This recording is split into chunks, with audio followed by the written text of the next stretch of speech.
Last night, Pachi, our tour guide in the DR, sent me a text message in WhatsApp. He said, "Hey Shane, the Lidom calendar was released."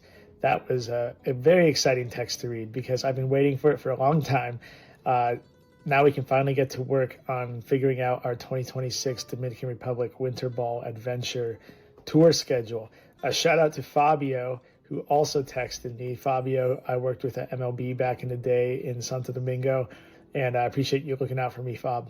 You can see from our website here, November 11 to 22 is our tour dates, and we like to start flying into Santo Domingo Airport and end also flying out of Santo Domingo Airport ideally. So those are some parameters I have to work with. The other one this year is that we have a play abroad trip to the Dominican Republic during Thanksgiving week.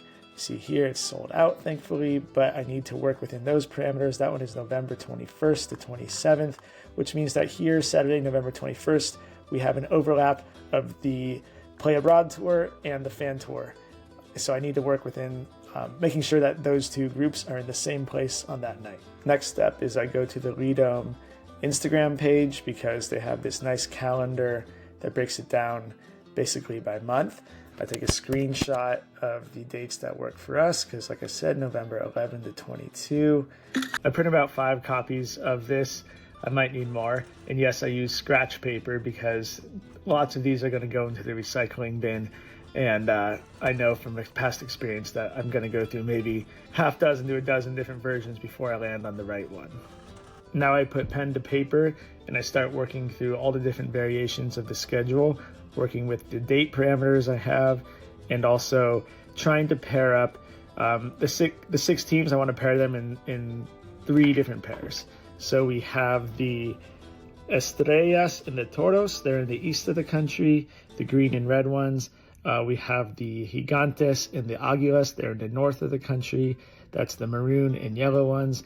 And then we have Escogido and Licey, the red ones and the blue ones. They're in Santo Domingo, the capital. We stay at 3 different hotels on our tour, so I try to keep it so that for each hotel stay, we're seeing 2 different teams. After lots of thought, I went with option 1. I thought it was the best choice. But before finalizing it, I threw the schedule into ChatGPT with a couple prompts. It gave me some ideas. None of them were perfect. I felt confident. My ideas were better than artificial intelligence. But I gave it another prompt. I said, make sure the tour ends on November 21st. It thought for 9 more seconds and boom, option A. It gave me 3 more choices, but option A was pretty dang good. I love the idea of staying in Juan Dolio for 5 nights. It lets us divide the tour into segment 1, 3 nights in Santo Domingo, 3 nights in Santiago, and segment 2, Juan Dolio. And Juan Dolio is our best hotel with a private beach, so I thought, why not have a tour that emphasizes that hotel more than everything else? So, thanks to ChatGPT, we have your finalized Dominican Republic tour schedule. We're going to call this one option 6.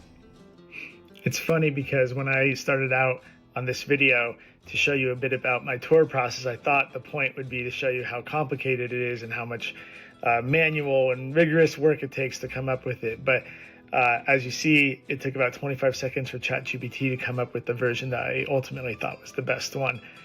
Granted, I don't think that I would be confident in choosing the ChatGPT version if I hadn't gone through the exercise of coming up with 5 different versions myself.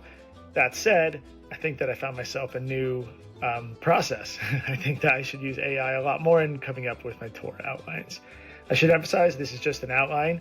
It tells me the flow of the tour, which games we're going to go to, but it does not tell me how to fill in all the blanks of all the logistics and all the other activities that we're going to do. The fun part now is figuring out exactly that. How are we going to flow from one event to the next? My next steps from here will be to put this information on the website, finalize the pricing because now we know which hotels we're going to stay on which days. Then, of course, share it with our community and hopefully get a lot of Adventures baseball fans out there to join me down in the DR.